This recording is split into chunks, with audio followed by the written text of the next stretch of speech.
Sweet. Oh yeah, they're live right there. Okay. All right. And Now we're live. So hopefully as people start joining us and some people might watch this, after it's recorded and get posted as well. So just kind of in the way of doing quick introductions, and I'll probably repeat this a couple of times as people pop in and out. I'm Peter, and this is Steve. We're with Beard's Brewery, and this is Beers, Cheers, and Happenings. And today we're featuring Great Lakes Reclaimed.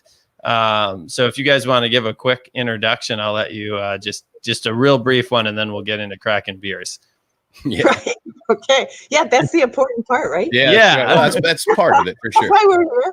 No, well, we started as a hobby quite a few years ago, making things just for fun. We sold it on Etsy, wine racks, beer totes, tables, and decided to do it full time. So now we are a custom artisan shop making furniture out of all kinds of stuff, barnwood, pallets, anything else, live edge that we find interesting. So we're kind of an artisan furniture company and home decor company. Can you introduce your names too? Yeah, Yeah. Right. Yeah. I'm Steve Bartelt. No, I'm just kidding. I love it. You might not want it. You might not want that. No, I don't want to do that. Yeah. So I'm Lisa Millen, and this is my better half. Yeah, I'm Jim Millen, her husband. So great. Well, welcome to the show, guys. Thanks for joining us. Beers, Cheers, and Happenings. Are excited to talk a little bit more about your business today and what you're doing there at Great Lakes Reclaimed. Let's start with getting a beer crack, so we got something to keep us from getting too parched. Yeah. Yeah. So I need to ask you. Yeah. What do you got? I dropped a couple off earlier. Right, which is awesome. What are you making a choice on? Well, I'm looking at the crisp, refreshing. So that has an orange. This at the Luna. The Luna, yeah. Oh yeah. With the Luna, that sounds like a good summer beer to me. That's a saison, which is nice. Which is the type of yeast we use. Yeah, it's like a wheat beer. Basically a wheat. So what's the Wonderbrau? So Wunderbrau is a name. It's got a made up word. It's a made up word, kind of sounds German. It's cream ale. So that's very light, easy drinking, and it's named after a friend of ours who runs a local establishment downtown that has a bit of a unibrow, and this is something we picked on him for a while. Yeah, so, it's all in good fun, especially. So Wunderbrow sounds like unibrow. Is what we're getting at. Okay. And wonderful brow. Single brow of wonder. Yeah. There you go. So cheers. Cheers. Cheers, everybody. So we're using. I got a lot of foam on mine, but we're using our nice little Petoskey or up north fish glasses that we sell here in the store, and then we also have these. Hold that up closer to the camera. Yeah, let me solo get it right in there. That's cool. So this one's cool because these are vintage ones after original breweries, Siebelwing. Yeah. Really? Very cool. So it's their original logo. The breweries that aren't in existence anymore. Right. So. Well, we like that. I mean, not that they're not in existence, but that you have brewery stuff there. That's It looks like those are two separate styles of glasses too, huh? Yeah, they are. Yep. Yeah. Cool.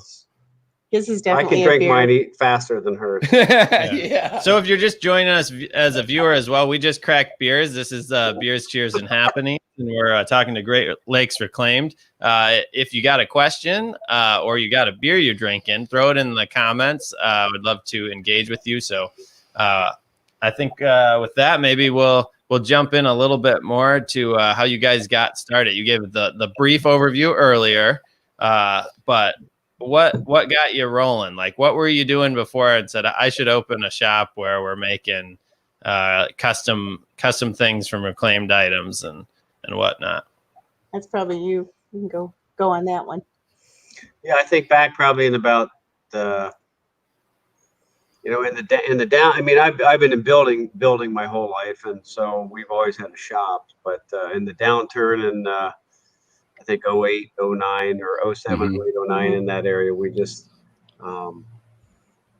decided to make things that because we had a shop, because we had to do something because building was. So and, you were doing like shop work. What type of shop work were you doing before? Just like home building? Yeah, construction. We did a ton of second home lake stuff here in the northern Michigan area, and but many of the customers here are, they need, cabinets built or furniture. And I mean, they just would always ask for stuff that, just because they needed things to finish out their house. But we were doing that in Colorado. Right, yeah. So we were doing, anyway. Yes, the answer was, yeah, we were doing building and remodeling out there, and then everything just kind of stopped. And was it? But Jim, I met you two a few years back, and I remember, Jim, you told me a pretty interesting story about making your 6-pack holder.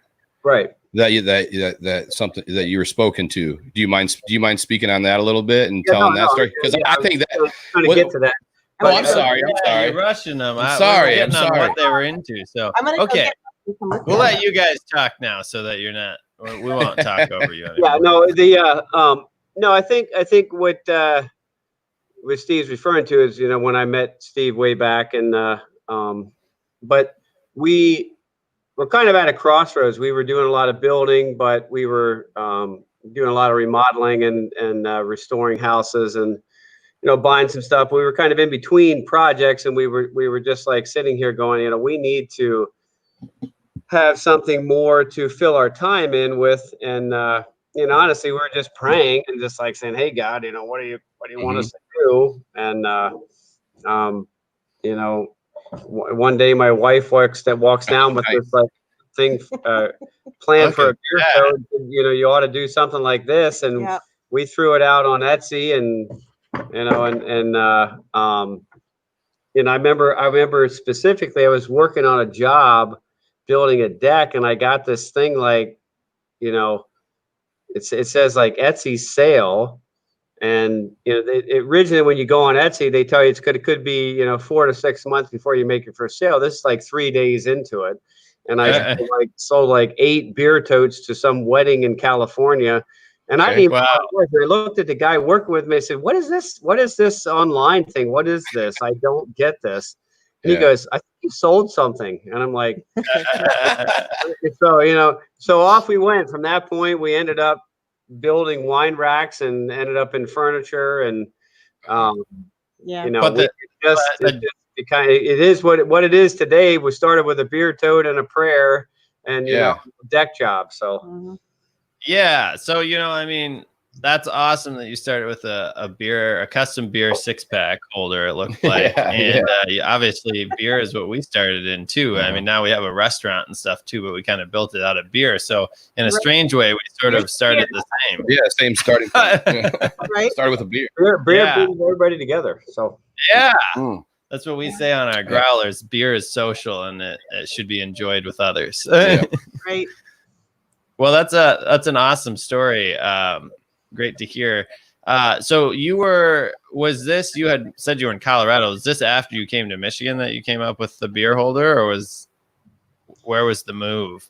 Well, we were out there for about 11 years and kept our house on Walloon Lake. So we were kind of going back and forth in the summer. So we were kind of out there part-time, and then moved back here for good after our last one graduated from high school. And so then we were like, all right, we're back in Michigan. Maybe we can do this full time. And so our first little pop-up shop was in the village of Walloon, right across from Barrelbacks, and did a summer there, and it went really, really well. And so we're like, hey, let's do a bigger location. And then we're in the store we are now, and we're doing full time and had employees, and went from just a little hobby to full-time endeavor really fast. Wow. And you do quite a bit of commission work now, right? Is that a large percentage of what you guys are busy with? I'd say probably 95% of our work is all commission. Yeah. I'm finishing a project right now that ships to Louisiana probably the end of this week. Yeah. And then I've got, right after that, we've got to build, I think, where the barn doors going to? Barn doors? I think I don't know where those. I'd have to look. I don't remember. You got so much going on. Yeah, so much going on. So you guys started, I mean, you got Great Lakes Reclaimed. Reclaimed is in your name. That first 6-pack holder, was that built from reclaimed materials? And what role do reclaimed materials play now? And now that you're doing more business, it's probably a little harder to get all reclaimed stuff, but how do you kind of use that and bring that into your work? Right. Good question. Well, yeah, no, I think the beer holder started out as reclaimed, but we found really quickly that because of the abuse that people put them through, that they did wood's pretty brittle. So we ended up doing more of a rustic wood beer holder that was made from newer wood, but made to look old because it could take the abuse that the beer crowd seems to put things through. I'm not quite sure. That's all about. But then, you're probably good around the first one or two. But when you're getting to beer 6, then you really beat up your beer 6-pack holder. Right. Sure. But our tables, a lot of stuff we do here, we probably do about 40 to 50. I'd say 40% reclaimed still here. It tends to be more expensive for people, so we end up probably, to fit into budgets for where people are at, we end up maybe 60-70% more newer wood made to look old. Easier to work with. Reclaimed was really difficult to work with. So what you're doing is you're antiquing newer lumber. Yeah. Essentially, right? Yeah. Yeah. Yep. It seems it's interesting how things start. Like my uncle started a company called Ready Rock, and that was his original idea too, was to, when concrete, you see ready mix trucks go out, usually they order a little bit more concrete than they need for the job, because you can't run out when you're pouring concrete or you're going to have a real problem. Yeah. So that's what he started with, and it was like, well, we'll reclaim the concrete that comes back, but he found out the same problem. He was making retaining wall blocks, but a lot of times the concrete coming back has a lot of added water and things that weaken it. So the quality became hard. So that is something you have to really consider. And then they switched to doing, 100% new concrete, because the idea was solid, but the material really needed to be structural. It needed to be not reclaimed. Sorry, I got to get my dog. That's all right. But there's probably a lot of opportunity in what you do, where you can find unique things that accent or like bring some character, but aren't necessarily part of the structural element of the stuff you're building as well. I think that's pretty cool. When you do use reclaimed materials, how do you go about finding those materials? I mean, the thing we get calls, probably. I've had already 2 or 3 calls and emails this week of barns people want down, or they want to sell us wood. So the sourcing is pretty easy. Yeah, because they find you. That's good. They know to call you, huh? Because of our name, I mean, people Google. It's amazing. We're not the most adept computer people, but because of the name, and I think the longevity, we've been online since 2011, 2012. We get searched organically pretty easily, and so we get a lot of calls just for taking barns down or wanting to sell us wood. So it's really not a problem for us to find sourcing. So we've been able to pick and choose and find pretty good quality stuff. Oh, that's great. Yeah, that's really good. You've been able to got a network now. So in picking your name, I mean, that was a bit serendipitous. You really, with the way you said, you're not huge on computers figuring all that out, but the way the algorithms work and stuff, I mean, having reclaimed in your name probably really helps people find you also on your sourcing, which is interesting. Yeah. Right. And like, who knew that? So that name came, we had come back to Michigan and we were looking at some property, probably in 2011 maybe or so. And I was just like, I really want to move back to Michigan full time. I'm just kind of done with Colorado and we want to move back. And I'm like, yeah, we're being reclaimed back to Michigan. So reclaimed back to the lakes, for me, it had a double meaning, because I really missed the water, because I was born here. And water in Colorado. So I had a double meaning like that. But yeah, you're right. The first person that built our website, they're like, I've never seen so many organic search hits like in my life. And nothing. And I'm like, I don't know why. And I think it was that in the name because it was popular then. Yeah, you picked something good. So for those that may be just joining us, I'm Peter. This is Steve with Beards Brewery, and this is the Beers, Cheers, and Happenings show where we crack some beers, talk to some local folks, and see what's going on. Today we have Jim and Lisa from Great Lakes Reclaimed, and we're talking a little bit about how they got going. They started with building a 6-pack holder, and now you can see a little bit in the background. You guys got. You guys are actually in your retail space now, aren't you? Yeah, part of it. It's quite a large space actually. So what kind of for those who haven't been there before? I know you do custom stuff now, but like, what? Give us a little bit. What are all the things you do? Like, what are some crazy projects, or what is like the variety? Give us a flavor of the variety of the work. We build bars, we build tables, we build cabinets. I mean, we've done a little bit of work for you guys. Yeah, I was going to bring that up. Yeah. Yeah, the unique the mug holder club thing there you have going. Yeah, the cubby holes. Yeah, so we have the mugs are custom, and they have the people's faces carved in from a local potter. And then we have them in a custom built cabinet that displays them as the art that they are. So it's from Great Lakes, which is I don't know that we laid that out, that you guys are, for those that don't know that might be watching, that you are here in Petoskey. Yeah. So another local Petoskey company, which is very cool. Yeah. We try to stop at Beards and have a beer probably once a week. So. That's good. Well, we appreciate it. On our way home. Yes.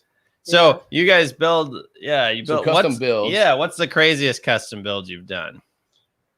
Probably the artist studio in Harbor Springs. Oh, wow. That lady's artist studio. Yeah. Oh yeah. Wow. Yeah, that was she wanted. I mean, we had to go in there and measure her paintings and her all her pictures, and we had to build cubicles. That was probably the most intense commission job that we've done, So you built the whole studio, or you built display stuff? We worked with a builder, a guy that had leased some space from us, and he was running the job, but we did predominantly all the cabinetry, all the built-ins, all the shelving for her displaying of her all her artwork. So it was it was that was pretty involved. That project. Sometimes we get into cabinetry. We do quite a bit of cabinetry, and people want they'll want drawers within a drawer, that kind of thing. It gets pretty intense. So we're not a true cabinet shop in that we're set up for huge production, because we tend to be more. People will send us we work off of pictures and people's notes as a lot of how we do stuff. And it's a pretty, I don't know, fluid, creative, not so fluid process. You work with customers in the creative process. It's not like picking something off the shelf. It really is custom. And a lot of times people have ideas. They don't necessarily know how to get them all the way to finish. But if you can take that idea, that's a powerful a service to offer. I mean, it's a lot of people saying, I mean, I'm pretty good with pictures. I love pictures because to me, pictures speak 1,000 words. So I can read a lot into what people send me with pictures. So, and kind of help them define what they're thinking. Yeah. That's what you did for our retail space in our pub in Petoskey. Well, you drew a pretty good picture. Well, we had I tried to give you some plans, but no, we met and, we talked about the project together on site, and then you actually built it off site and then brought it in and did the install, which was great. Man, it looks awesome. It really ties the room together. Yeah, it really ties the room. It's like a good rug. Yeah, well, it's right at the entrance. It does. It does. Right. The cabinet, the mug cabinet, right at the entrance. That as well as the other retail stuff too. You built our t-shirt cubbies and holds howlers, growlers, all that fun stuff. Yeah. We have a lot of rustic stuff in our place, so that really brings in and fits the theme. And besides the stuff that you guys build yourself there, you also work with some outside vendors, right? What are some other products that people will find in your retail shop there? Yes. Well, Besides those wonderful beer glasses that you showed us I know, already. right? Those are We great. got a Yeah. lot of good glasses. We have some really an eclectic mix. I mean, I have barn ladders from a Mhm. 250-year-old barn in Pennsylvania that we have quilts over. I have All the copper mirrors from the hotel. oh yeah, I got some salvage stuff out of New York that are copper clad windows from a hotel, and then they some guys made mirrors out of them, and so we bought a bunch of those, and they're in here. Man, we have a lot of glassware and dishes. I do a lot of stoneware, handmade stoneware from Portugal Okay. because I just thought it looked good on my tables. So Sure. Yeah. Well, if you're selling the table, yeah. Yeah. I wanted something to put. I just like, how boring is it going to be for people to just come in and look at tables? So I do have a lot of, little succulents and vases and candles and stuff like that for tabletop stuff. So, yeah. Very cool. So you guys, a little different direction, but something I was curious about. You guys work as like a husband-wife team, and also, obviously, you have like the creative side, you have the business side. There's creativity and like running sort of like how you lay things out, also what you make. So how do you kind of divide up the responsibilities, and what's it like working as a husband-wife team? Wow. Pretty much sucks.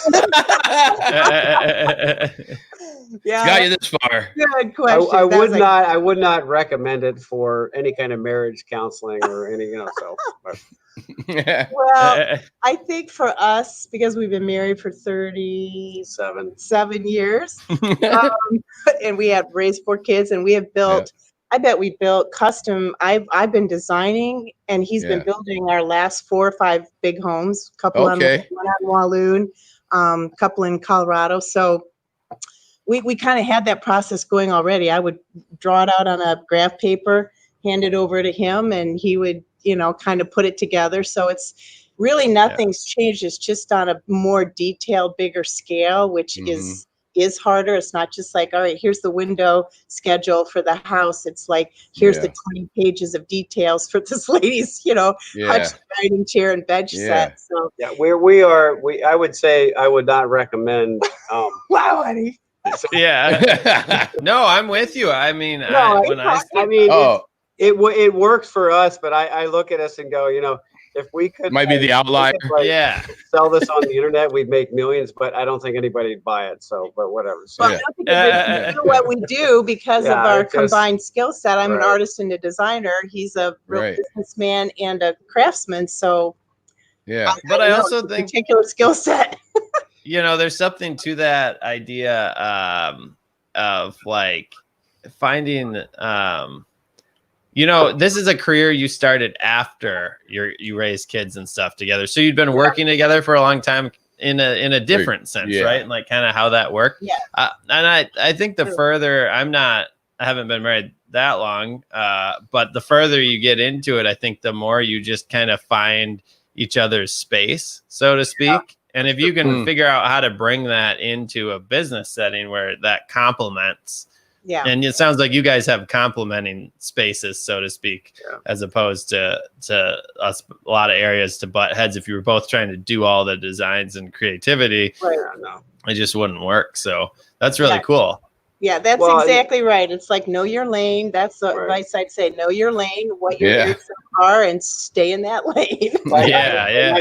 I said Lisa is really good at picking. I mean, she is incredible color, design, all that stuff. So she even picks my clothes out. So I mean, I'm just like, hey, I just work in the shop. Just like you tell me what to buy at the store. I mean, so it works pretty awesome. If I stay in my lane, I'm fine. So that's good. Awesome.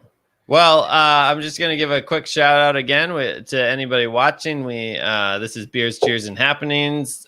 Today we're interviewing Great Lakes Reclaimed. They're doing some cool stuff there. If you have questions or comments, please throw them out so that we'd be happy to answer. Also, if you're drinking a beer, this is kind of a 5 o'clock. We do this at 5 because it's kind of time to start drinking a beer. So if you're drinking something or you want to talk about beer, feel free to throw that out too. We'd love to know you're out there. And we'll just keep going. So now we dropped off some beers for you guys. You've been sipping on them a little bit. You each picked one. How about you give a short and sweet little. We do this in our What's Your Craft show. We call it a rapid fire beer review. And so basically a 3-word description of how that beer is making you feel. First, say what beer you're drinking, and then give your own 3 words. They don't feel like they have to be beer words, beer industry catchphrase. Like, just what 3 words, not like 3-word sentence, but what 3 words come to mind? Yeah. Kind of like 3 separate quick thoughts. You got Luna, honey. Yeah, well, let's see. I'll try that. I have the Luna, and I love it because I love the citrus in it. So I would say fun, fruity, and fresh. I love it. I love it. That's perfect. That's Good what we're work. looking for. You nailed it. That's the key, is to just like don't overthink it. Just like let it fly. Go for just it. Let it rip. Yeah. I'm drinking the Wonder Bra. Wunderbar. Yes. Yeah. It's a cream ale, which reminds me of just some of the cream ales I drank when I was younger. Of course, I was 21 when I did that. So yeah, of course. But it's really smooth, easy drinking, smooth. I just refresh. There you go. Refreshing.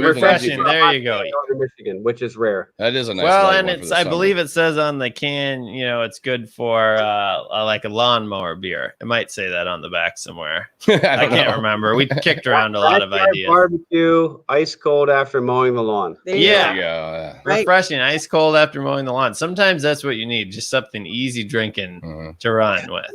Awesome. Thanks for playing along. Appreciate it. Yeah, thanks for playing along on the rapid fire beer review. You mentioned you have a design background yourself.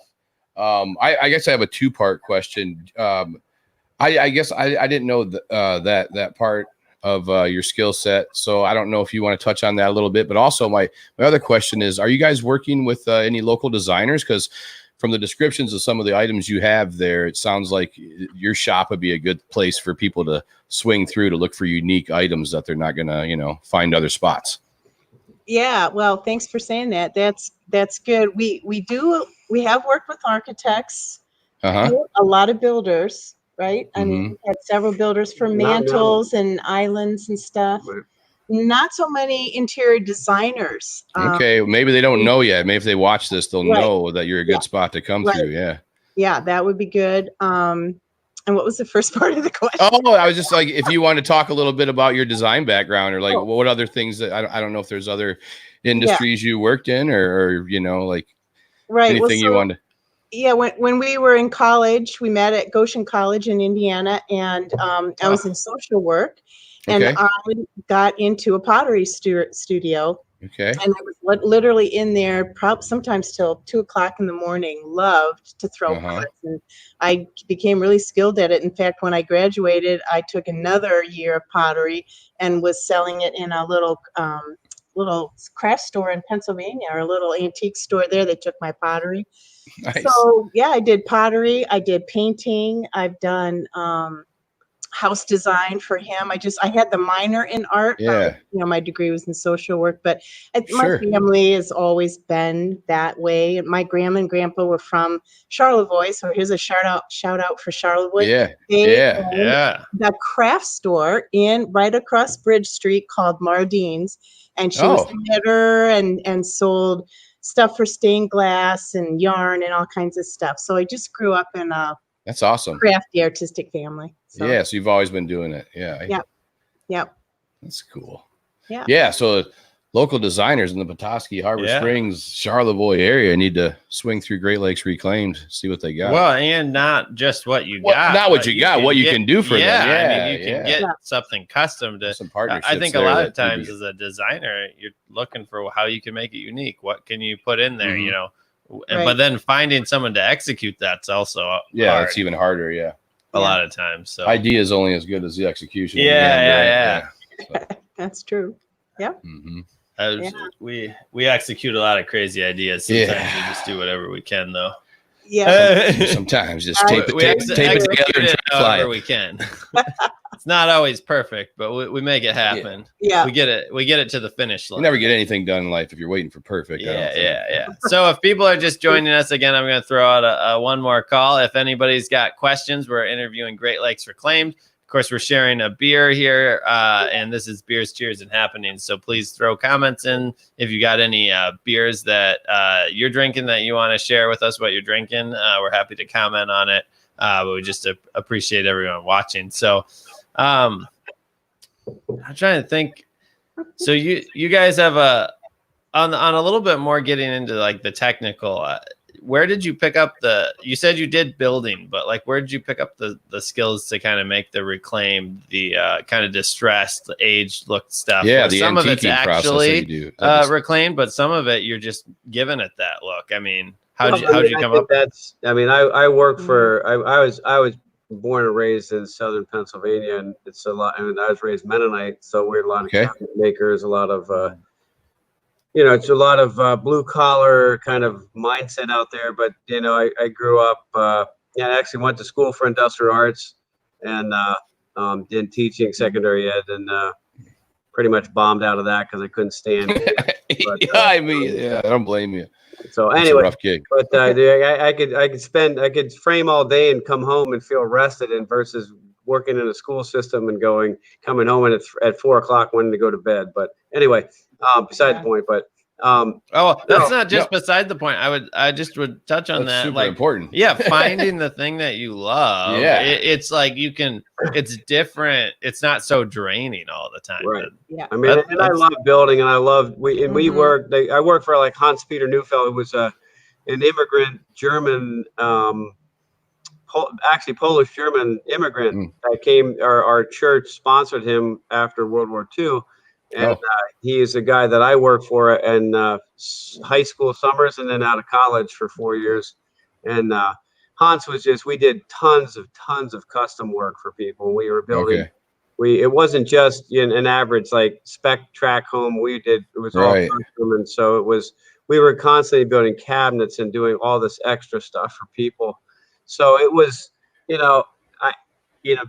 that's just the environment I grew up in, and that's what I thought building was. And I don't know, it was always hard for me to understand the track spec mindset, because it was just it's just you give people what they want. You don't just sell them something. Yeah, you grew up with building as an art, right? Like the art, there was pride in what you were doing. You were making things that people had kind of their stamp on too, because they were involved in helping probably the design ideas and customizing to be functional for people. We, for what their needs were and their family, as opposed to fitting that into a pre-designed thing. I think that's pretty cool. We interviewed Michigan Sloyd, Dawson Moore. I don't know if you guys know him. Yeah. He does some really cool stuff as well. But that's a lot of that technique is used to make functional things. So I think that idea of custom, even in home building, it can be an art, Absolutely. Well, you gotta love it. I mean, I enjoyed. I still work in the shop. I'm 60 years old. I'm still in the shop, and I enjoy working with my hands. So it's not something that you feel. I don't feel like I'm going to work every day. I mean, I get up pretty early and head out. So. Well, you guys touched on that earlier too. I mean, Great Lakes Reclaimed is sort of like a later career for you guys, right? You were doing other stuff, but then like coming to this. I mean, I think to have that creativity and that drive to start something, and it's got to be something you care about, right? Yeah. Like you're not switching careers midstream just for fun. And I know you said it was some during the time things got the recession and things were a little bit down, but instead of like despairing, you let your creativity run, and I think that's really cool. Yep, I think that's a big thing. I think that's a big thing for us. We've probably been passion driven people our whole lives, and we try to do what we love doing, and so you don't feel like you're going to work every day. It's kind of you enjoy getting up and getting going. So it's interesting to see that in our kids' lives, 30 and 28, 26, kind of close maybe to you guys. And they were raised with parents who never, you look pretty young. Come on. He's a little older. I'll be 45. Peter's younger than me. I'm 32. Age. Early 30s. So. You're looking at That's just because the screen's so small. Here, we'll blow you up. Oh, that's 44 all day right there. There you go. But they, we've never worked for corporate. We've never worked for any other organization. Yeah. We've always owned our own business. And it's just funny to see their, their understanding of what work is versus a lot of their peers. Yeah. They were raised like mom and dad said, go for what you want to do. Don't have to go work for other people. And so the entrepreneur was a big part of our family too. So I just left my house a minute ago, and my 12-year-old son had a friend over, and he said to his friend Eli, he said, my dad's got to go to work. He's got to go drink beer and talk to people. I just tipped my hat and went out the door. So yeah, you can create. You can create. Good. That's pretty good. Yeah. Good talk. I think in entrepreneurship too, it's like it's not about like the end of the day having this big pile of money. No, that's what like I think a lot of people get.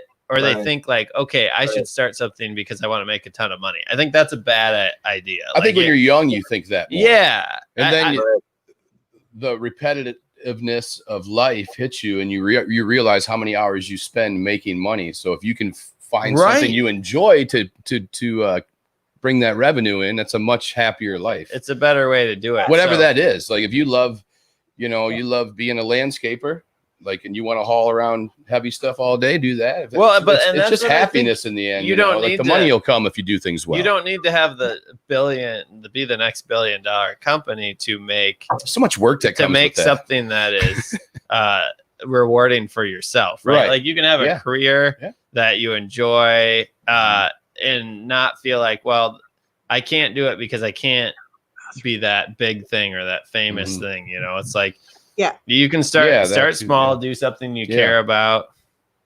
And I think that maybe is a little bit of the myth is like, well, that's too big of a thing. I can't do that. But it doesn't need to be this giant company to make a life out of it. It can be something. I mean, you guys are doing custom stuff. Custom stuff is never going to be the next corporate $1 billion company, right? It's like the antithesis of corporate is to be custom. It's not. There's nothing cookie cutter. Yeah. Right. And that's a really good point. We have entrepreneur friends, that are some of them are in manufacturing in Indiana, and they're just like, you need to scale up. You guys could do this. You could do manufacturing and start a big place. And man, we've thought about it a couple times, and it's just like, why? We're doing great. We like what we're doing. Why do we have to mass produce anything? And I don't think there's anything. I don't think it's necessarily inherently wrong to scale up or to get more towards mass production. But I think that if that's your skill set, if your enjoyment is in building the thing more, the business side of it the most. But if what you really love is like absolutely making the product, right? Then you don't scale up. You're just going to build yourself something you don't like. Right. Yeah. Right. Yeah. I think that's. I know when I make things, that's probably one of the things that's nice about the stuff that you guys are producing, as it's pretty much all one of a kind in the end, isn't it? Is there anything that's exactly the same that you make? Well, other than the craft beer totes, but the beer totes, but I mean they're pretty much all the tables. But your furniture for the you got to make you got to have a bread and butter item like an the Citronity you make every day. But I know is that grapefruit. Hang on, is that the grapefruit? Yeah, the green one. Right. No added grape. I had this one before. I had this one before we went on. So I had to kind of get ready. I had to calm down. So right. That's you got to have one to get going. No, I was gonna say as somebody that makes things like. I'll get to a shape that I sculpt, like I've made some fish over the last few years, and I'm just you kind of get tired of the one product, and you're ready for the new idea.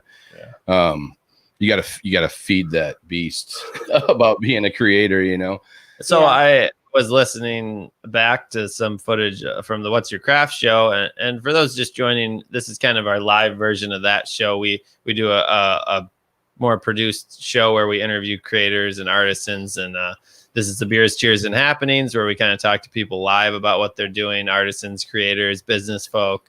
And I was looking back at our Mary B episode, and she's been on our live as well. And I was working on a bit about the, taking risks as an artist. And not being afraid to try new things, even though So, for instance, you guys could have just said, "Look, this 6-pack holder sells. Let's just make a factory that makes 6-pack holders," right? But you took a risk to try some different things, and you built a business out of that too. Mm-hmm. It's a risk to start anything, but how did you guys decide to not just be the mass producer of 6-pack holders, so to speak? Well, I think what happened was because it was such an easy thing to copy, you had tons of people jumping. I mean, we got in way back 2011, 2012, before I think the internet is what it is today. And we had to constantly come up with new ideas and change and move with the trends and not get stuck in one place, because we hardly sell any 6-packs anymore. I mean, the first year we put those out, I think we sold 400 or 500 at Christmas time, and we're sitting in our house going, I mean, I'm in a 300 square foot shop with 500 beer totes to build for Christmas, and it's freaking November 1st, and I'm like going, holy shit, what are we doing here? I mean, we gotta get this thing. So we were, we had our sons and their hockey buddies in there. We had neighbors, we had boxes in our dining room. We were all over the place. But today we sell them in the store here a little bit, but it's everything's changed. So we've kind of ebbed and flowed with and been creative with. I mean, I think for our age at 60, it's been kind of interesting because we've had to really adapt to the internet, and it's not really something that people our age are really good at. So we've had to listen to our children a lot and ask a lot of questions of a lot of the millennials and learn to really work with the younger generation who has spoken a lot into our lives and how to do this. Technology has really changed the speed of things, right? I mean, we go through trends and cycles like nobody's business. And from a creative person, I mean, that's in some ways good because it gives you more outlet, right? More opportunity to change and be creative. But keeping up with that can be difficult too. So you definitely have to. There's pluses and minuses to it. Well, it goes back to like putting all your energy into the lanes that are your strengths, like we were talking about earlier. Can't be everything at once and be effective. Right. So. Well, it's called, our son's a communication major, and he's like, it's called the adaptive mindset. And we started thinking about that because, like with the beer tote, we were paying our mortgage with that. So we were like, this is great. We're paying our mortgage with sales of beer totes. Let's go. And then, you look on Etsy and all of a sudden 10,000 other, guys in their garage are making our, beer totes. Yeah. So we had to kind of be adaptive and go, okay, well, what else can we do? And then we did wine racks after that.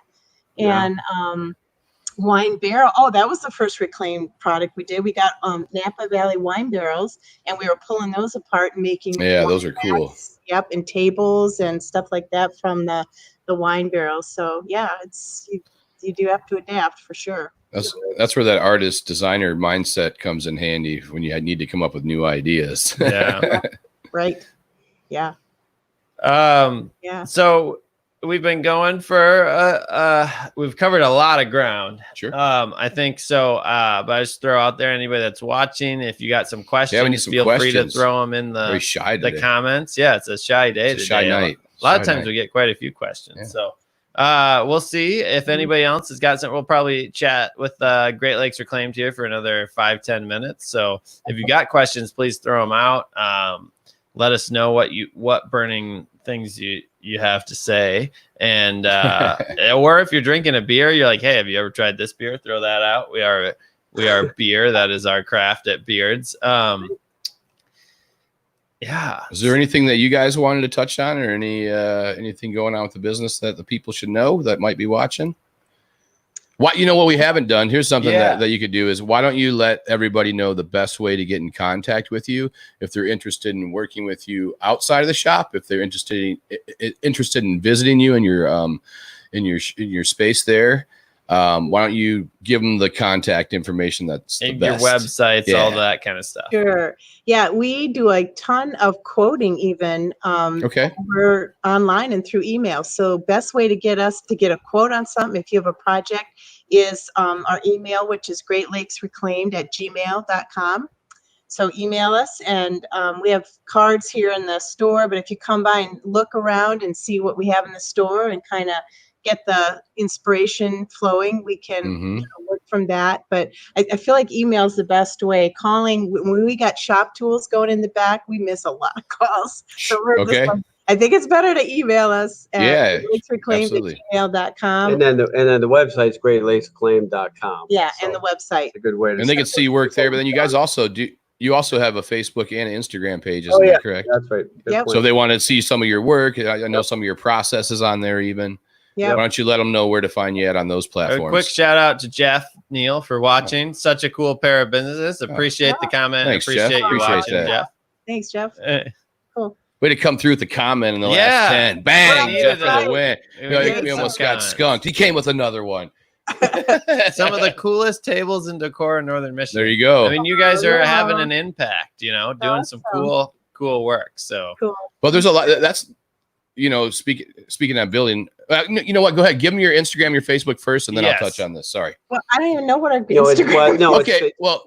It's Facebook.com/Great Lakes Reclaimed. Yeah, so just search Great Lakes Reclaimed, and then if you just search Great Lakes Reclaimed on Instagram, they'll find you as well. Instagram is Instagram. I think Instagram.com/Great Lakes Reclaimed. I think it's same. Yeah. All the same name and in the email, website, Instagram. Nice and easy. That's good stuff. Yeah.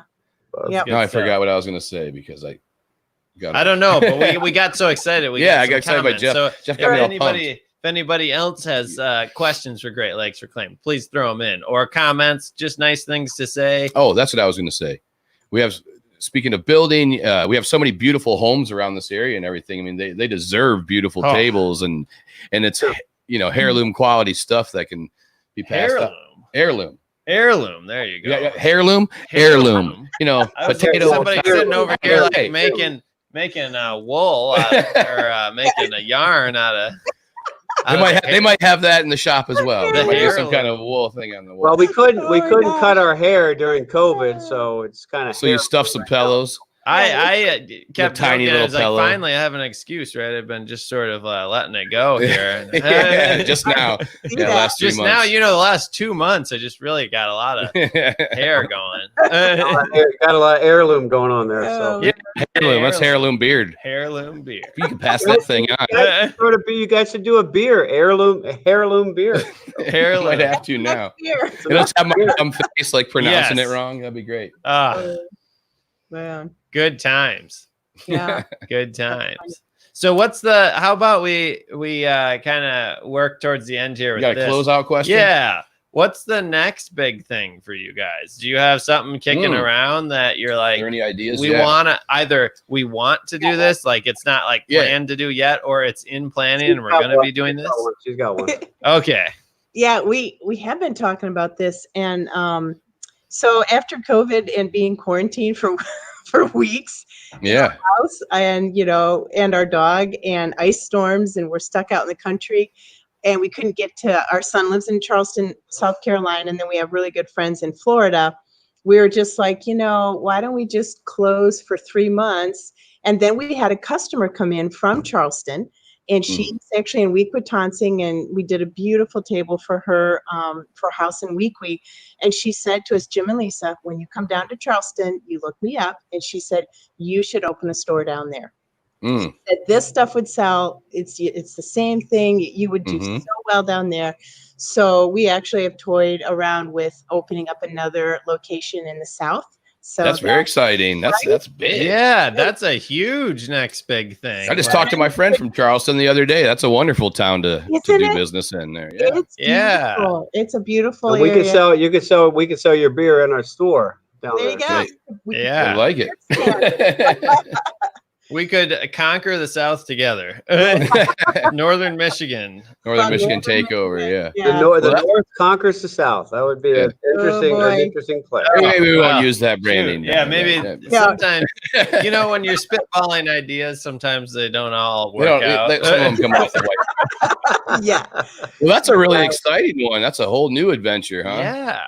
Yeah. So I think for us, we've always said, you know, we want to retire, but we're always going to work. So Yeah, I we think don't want to stop working. we're both very highly motivated people. So we'll probably work less, but it's just, we always like to have a mountain to climb and something in front of us to do. So this is just another you said when you love what you're doing too, like what is retirement? Jim, what's the local hockey leagues like down there? Yeah, though? That might be the only issue for you. I know where all the ice rinks are, and I'm talking to my son like, hey, and I got to play. So, you know, okay, you got a spot already. Right. Sounds good. Yeah. All right. Well, thank you guys so much for being on the show. Beers, cheers, and happenings. Boy, I might have to. I always forget to. I just got a small swig here. Yeah. We'll sign off. Cheers. We appreciate having you guys on, and Great Lakes Reclaimed. If you guys are just checking this out, check out their Facebook. They got a lot of cool stuff. Your website's pretty good too. I found some neat pictures on there. And of course, if you're in the Petoskey area or visiting the Petoskey area, check out your retail store, which is a great time. You can see a lot of cool things. So thank you guys so much for being on. Cheers. Cheers. Thanks, guys. That was great. Cheers. All right, Thanks, guys. All right, man. See ya. Thank you. Bye.